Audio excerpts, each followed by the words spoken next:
I walked into our bedroom on our anniversary and caught my wife with my business partner. That night I didn't scream, I started planning. Thanks for being here. Let me take you back to the beginning of this nightmare. I was drumming my fingers against the leather steering wheel of my Cadillac CT5V, almost like muscle memory from my time working demolitions in the Army. The rain came down hard over Seattle, painting the streets with that cold shimmer you only get during a real downpour. That night wasn't just another rainy evening, it was supposed to be something special. It marked 15 years since I launched Vanguard Risk Management, and my wife Jessica had promised we'd celebrate together at home. At 42, I turned my modest security firm into a serious player in the industry. We specialized in uncovering weak points for high-end clients, politicians, CEOs, anyone with something to lose. The discipline and instincts I'd picked up in uniform turned out to be exactly what I needed for the business world. Precise planning, tactical foresight, and reading situations before they exploded. That mindset didn't just help me in work, it's how I approached my role as a husband and a dad too. I was always alert, always guarding what mattered most. As I eased into the driveway of our sleek, glass and stone home nestled in the Queen Anne neighborhood, I noticed a shiny Maserati parked just a few yards down the street. I knew that car. It belonged to Marcus Hill, my chief operations guy, and up until that point someone I'd called a close friend for nearly a decade. We'd met years ago at a cyber defense expo, and back then I admired his sharp technical mind and smooth charm. He had a way with people, and it helped us land more than a few big clients. Eventually I offered him a stake in Vanguard, 20%. I trusted him that much. When I got inside the house I took the side entrance, quiet as a whisper. Laughter floated down from the master bedroom upstairs. My body shifted on instinct, calm breathing, silent steps. I slipped off my shoes and moved toward the staircase. The whole house felt too still. My son, Caleb, who's 17 and plays varsity basketball, should have been back from practice by now. As I reached the second floor, the sounds were no longer vague. I knew exactly what I was hearing. I stood just outside our bedroom door, my face cold and unreadable, and I recorded everything with my phone. Then, without rushing, I walked downstairs and opened the safe in my office. I came back up and pushed open the bedroom door. "Don't let me interrupt," I said, voice steady and almost detached as Jessica and Marcus fumbled to cover themselves. "Chris, this isn't," Marcus started but froze the moment he saw what I was holding, a flash drive. 15 years. That's how long I had been married to Jessica. Jessica. 8 years. That's how long Marcus and I had been in business together. "Marcus," I said, my voice still chillingly even, "I've been watching this unfold for 6 months. Jessica's face went pale, like the blood had just drained right out of her. "What do you mean watching?" she stammered. I let out a quiet breath. "Jessica, I design high-level security systems for a living. You really thought I wouldn't notice something was off with my own wife?" I held up the flash drive between my fingers. "Every meeting at a hotel. Every message you two exchanged. Every cent Marcus pulled from company funds to buy you presents. It's all documented right here." "You can't prove I used company money," Marcus said, trying to sound defiant while fumbling for his pants. "Don't bother getting dressed," I said flatly. "Both of you need to leave. Now." My voice wasn't angry. It wasn't sad. It was empty, hollow. And somehow that silence hit harder than any outburst ever could. "Where's Caleb?" Jessica suddenly asked, remembering our son, and my sister, Natalie. "I called Natalie earlier today," I said. "Told her tonight was the night. Caleb's with her." They both just stared, stunned. I added, "He doesn't need to see this." As they scrambled to throw on their clothes, I continued, "I've already had all of your things packed up and moved. They're sitting in a storage unit. Jessica, I just texted you the code." Then I turned to Marcus. "And don't bother showing up to the office tomorrow. Security already emptied your desk." "You can't kick me out," he snapped, trying to muster some backbone. "I own 20% of the company." I gave a small smile, one that didn't reach my eyes. "You might want to revisit the partnership agreement. Clause 16.3. Conduct unbecoming. The moment this crossed into moral failure, your shares reverted to the company, at 50 cents on the dollar. It's already been signed off." After they left, I stayed in my office, staring at the framed family photo on my desk. No tears. I didn't let myself go there. Years of military conditioning taught me how to box up emotion and focus on the mission. So that's what I did. I planned. I regrouped. Because if there's one thing I understand better than most, it's this. Any structure worth building has to rest on a strong foundation. And if you're going to strike, you better plan it down to the smallest detail. 3 weeks later, Caleb still wouldn't return my calls. Jessica had been filling Caleb's head with all kinds of stories, twisting things, making me out to be some sort of controlling tyrant. She told him I'd wired the whole house with hidden cameras to keep tabs on them. Marcus had helped her shape the narrative, framing me as paranoid and unstable, even dangerous. So when the divorce papers finally showed up, I wasn't shocked by what was inside. She wanted the house, half the company's worth, despite the partnership agreement, and full custody of our son. The claims listed in the documents read like something out of a psychological thriller. Emotional manipulation, invasive surveillance, threats of intimidation. Her lawyer, a guy named Travis Monroe, had a reputation for being ruthless in high-stakes divorces, especially when big money was involved. What did catch me off guard, though, was the restraining order. And not long after that, Detective Alana Rhodes knocked on the door of my temporary place, asking questions that made my stomach drop. "Mr. Hayes," she began, cool and professional, "Ms. Westfield claims you threatened to, quote, tear their lives down piece by piece." I gave her a small, tired smile. "Detective, I used to dismantle IEDs overseas. If I ever made a threat, I wouldn't hide it behind metaphors." "That's not exactly a denial," she replied. I kept my eyes steady. "I haven't spoken to either of them since the night everything came out. But I'll be honest with you, I don't forget betrayal, and I sure as anything don't forgive it." Right after she left, my phone buzzed. It was Nadia, my executive assistant, someone I trusted completely. "They've contacted 3 of our major clients," she texted. "Said something about concerns over the company's future." I exhaled slowly, pressing my fingers to my temples. This wasn't just about the marriage anymore. They weren't content with ripping apart my home, they were trying to burn down everything I'd built. Back at Vanguard's downtown office, I sat in the boardroom, listening while my legal team laid out the battlefield. Jessica's custody request painted me as emotionally volatile, claiming I had untreated PTSD from my time in the military, something that was completely untrue. Meanwhile, Marcus was out there setting up meetings with rival firms, sharing confidential information about our proprietary security methods. "They want to leave you with nothing," said Teresa Lane, my lead attorney. "They're coming after your son, your company, your home. It's not a coincidence. This is coordinated. They want a reaction," I told Teresa and Nadia one afternoon. "If I lose my temper, I give them exactly what they need to back up their story." Nadia, who'd been with me since the early days when Vanguard was just a name on a dusty file folder, looked concerned. "Their biggest weapon right now is Caleb," she said. "Jessica and Marcus have been prepping him for weeks, feeding him their version of things." I gave a slow nod, keeping my face unreadable, even though it felt like my insides were twisting.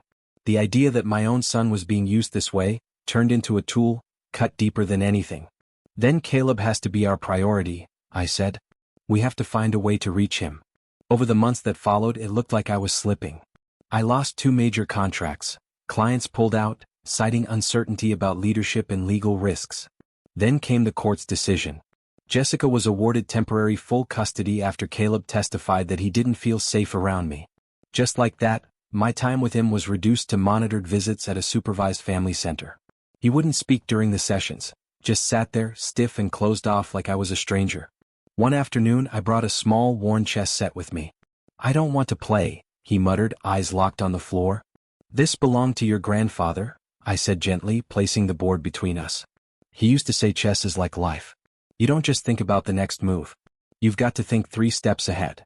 For a moment, Caleb looked up. Just a flicker. "Mom says you wired the house to spy on us." I exhaled. "I installed a security system after her car was vandalized last year. Same kind of setup I gave your Aunt Natalie after that guy tried to break into her place. Same as what Nadia has in her apartment."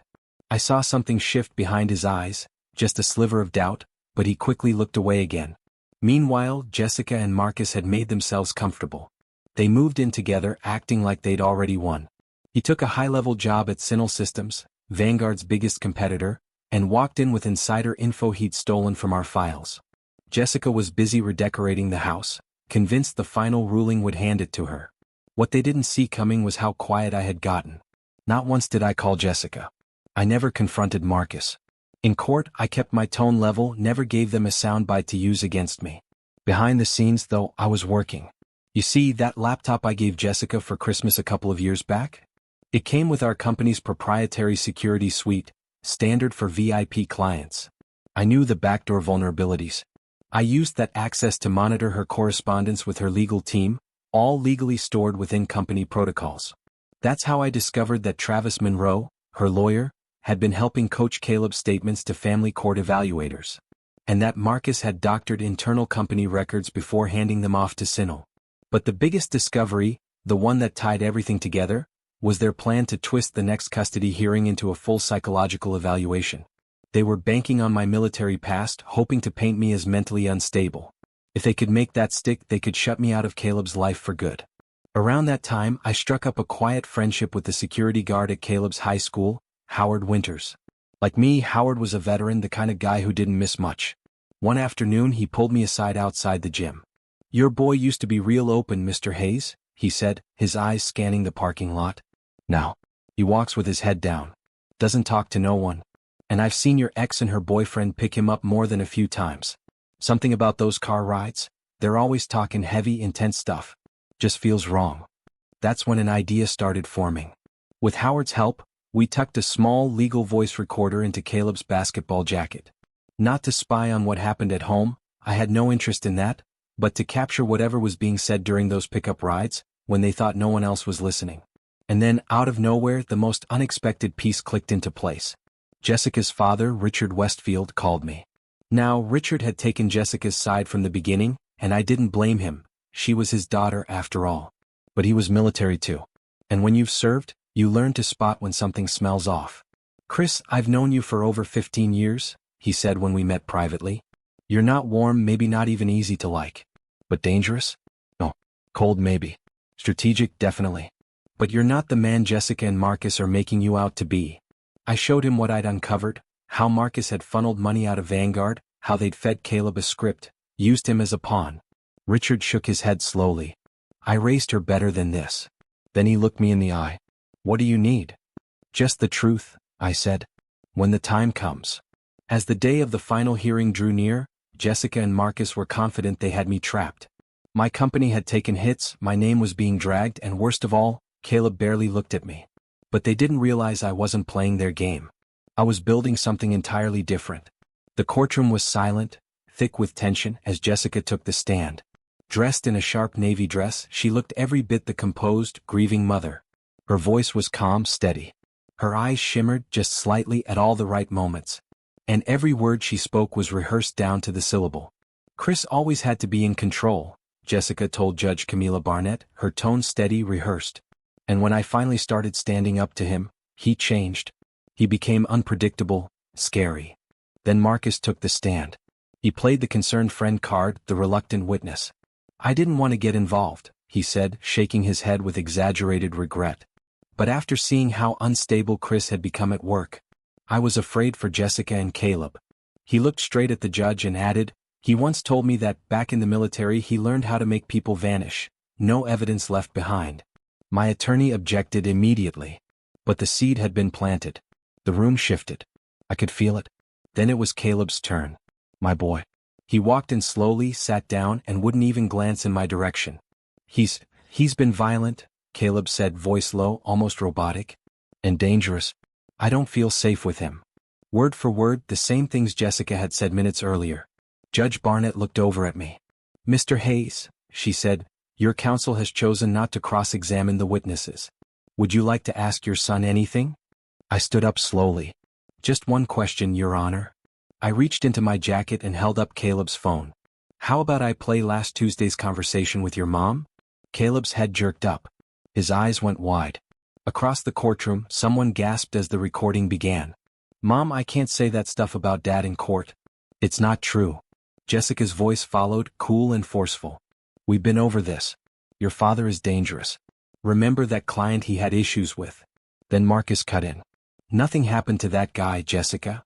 "But Caleb," Jessica snapped, "your father has the power to destroy people. We'll only be safe if we win this." "But Dad never hurt anyone," Caleb whispered on the recording. "He will," Jessica insisted. "And if you don't help us, he'll take you away from me. You'll never see me again. Is that what you want?" The room was silent, the weight of the moment pressing in. Judge Barnett's expression turned cold.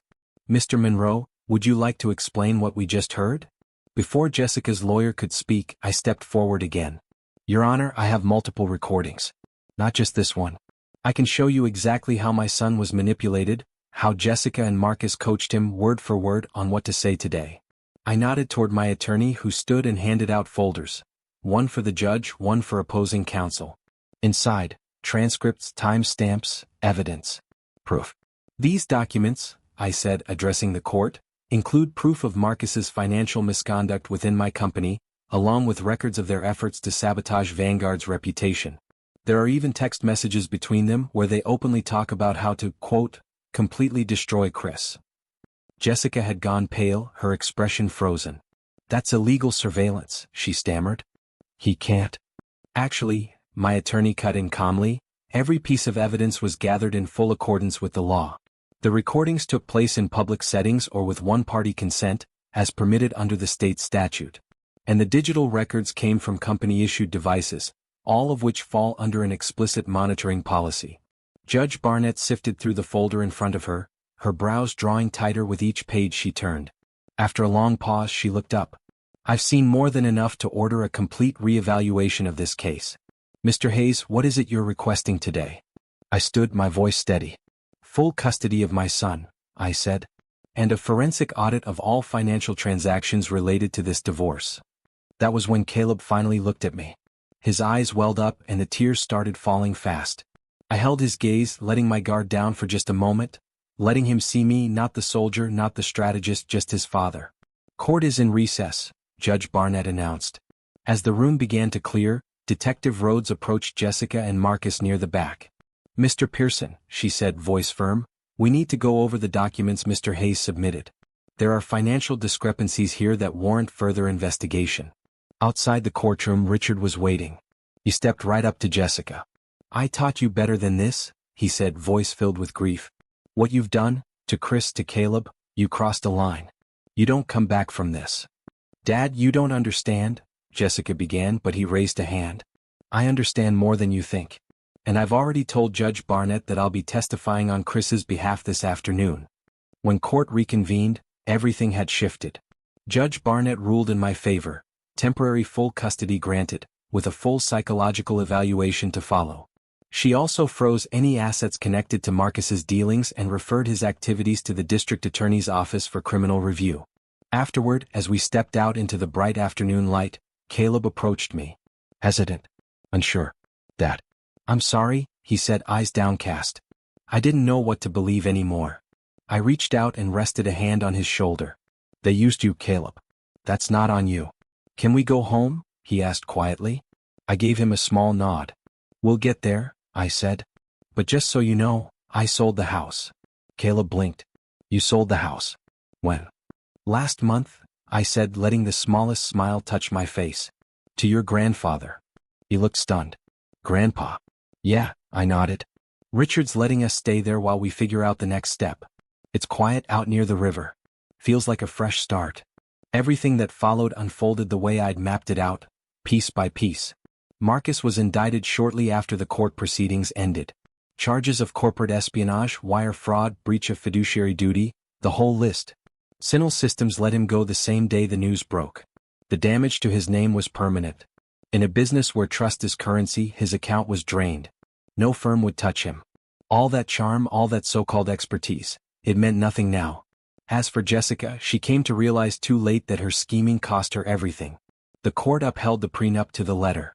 She walked away with only what we'd agreed on years ago, far less than she expected and not nearly enough to maintain the lifestyle she thought she'd secured.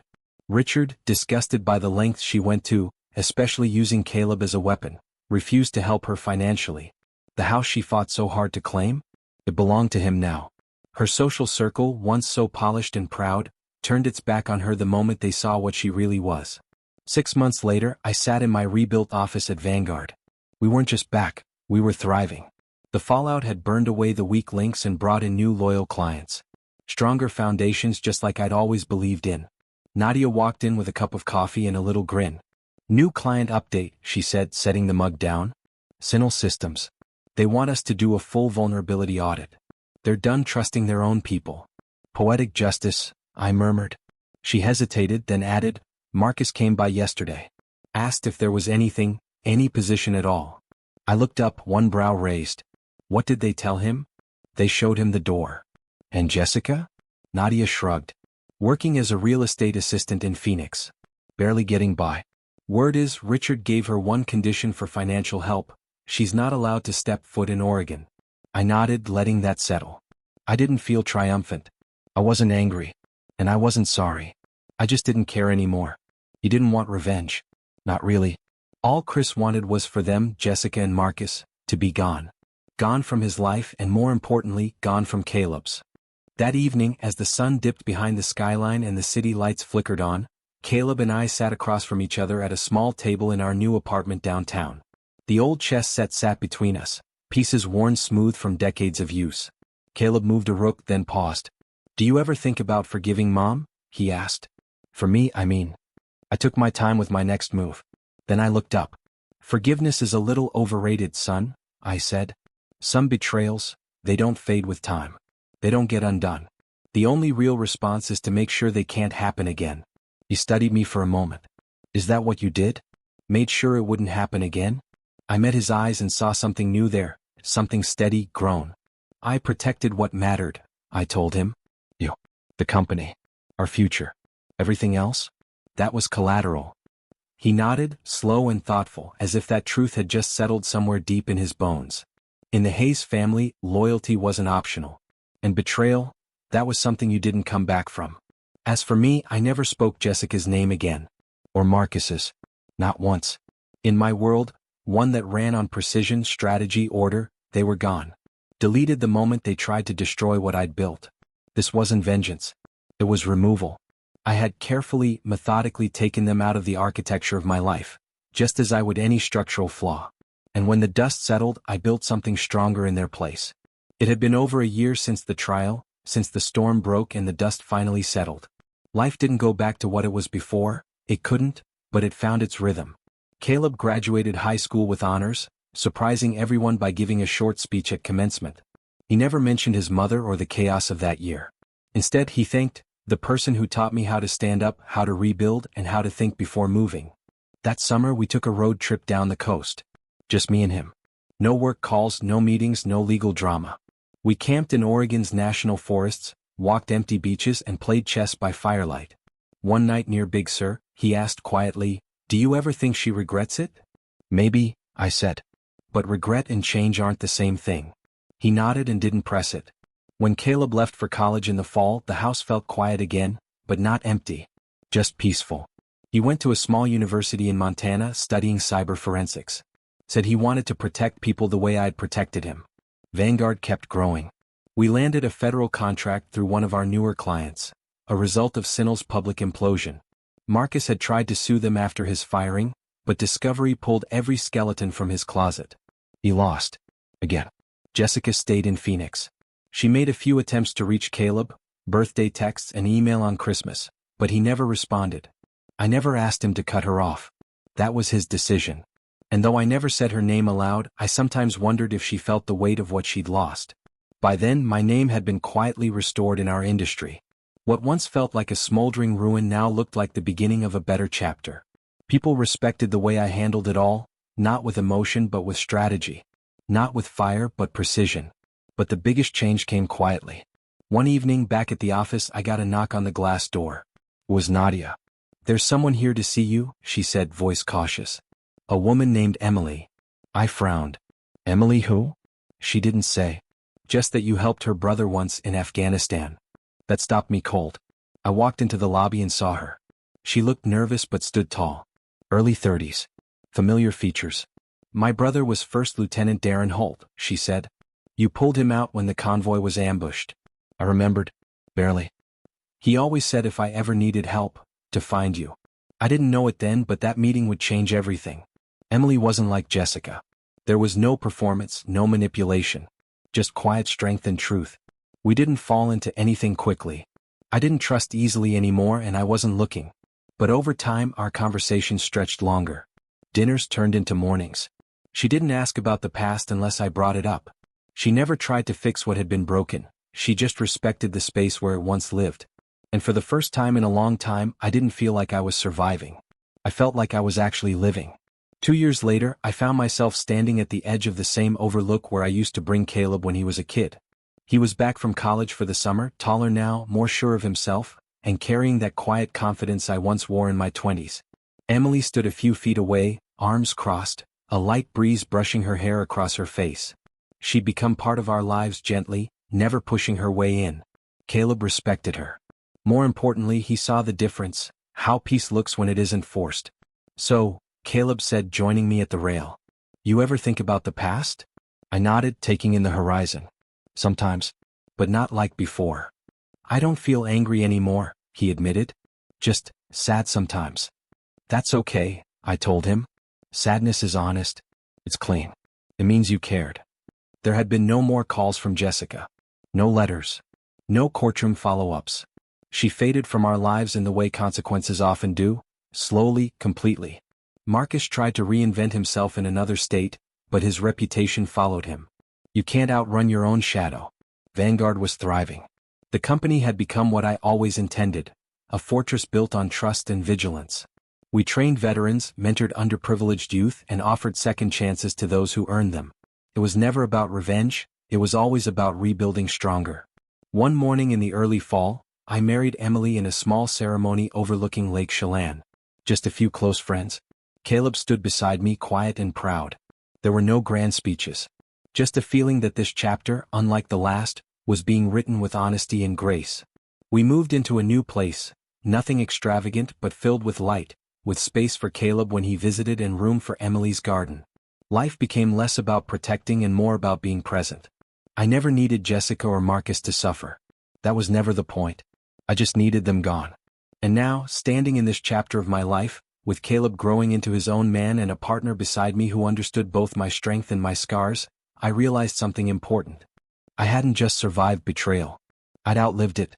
And what I built in its place was everything they could never touch: peace, purpose, and a future they would never be part of.